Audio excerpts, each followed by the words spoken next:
L'autorité de santé l'a particulièrement bien indiqué, il est impossible pour un médecin, quel qu'il soit, et d'ailleurs ils nous l'ont tous dit, et c'est pour ça qu'à l'époque j'avais récusé cette notion de moyen terme, tous les médecins nous ont dit qu'ils soient farouchement contre cette loi ou farouchement pour, qu'ils n'étaient pas des devins, et que sur chaque cas individuel, ils n'étaient pas en mesure, évidemment, de dire s'il reste 6 mois, 12 mois, 24 mois, voire plus, à un malade à vivre. Donc ce critère temporel était totalement inopérant. Et donc effectivement, peut-être sur des éléments statistiques, on avait dit à l'époque à M. Mitterrand, ça peut être entre 3 mois et 3 ans, ça s'est avéré inexact, comme s'avèrent souvent inexactes les statistiques sur les différentes pathologies. Voilà, donc je voudrais conclure cette réponse en rappelant, malheureusement c'est la règle du jeu d'une étude d'un texte à l'Assemblée nationale, on aborde article par article, amendement par amendement, mais on aborde dans cet article 4, alors on a tendance toujours à dire dans cette loi il y a 5 critères.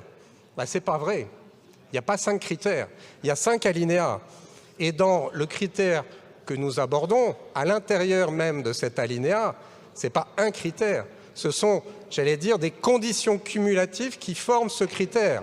C'est-à-dire qu'on parle d'une affection grave, plus une affection incurable, plus avec le pronostic vital engagé, plus en phase avancée ou terminale, et bien sûr, et je reste uniquement sur cet alinéa-là, et en plus, si nous adoptons l'amendement du gouvernement, ce que je souhaite, nous préciserons que c'est entré dans un processus irréversible, ce qui n'est en rien contradictoire avec tout ce qui est dans le texte aujourd'hui, mais qui précise encore un peu plus les choses. Donc dans ce seul alinéa, on a une série de conditions cumulatives qui font que ce seul critère n'en est pas un seul, et je rajouterai, parce qu'on l'oublie toujours et parce qu'on va en parler après, mais que tout cela ne peut pas être saucissonné.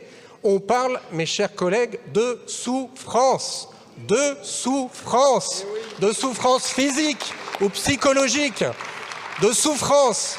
On n'est pas uniquement dans la pathologie. Évidemment qu'on parle de maladies graves et incurables. Et évidemment que ce droit, il est possible grâce à une évaluation médicale sur la base d'une pathologie.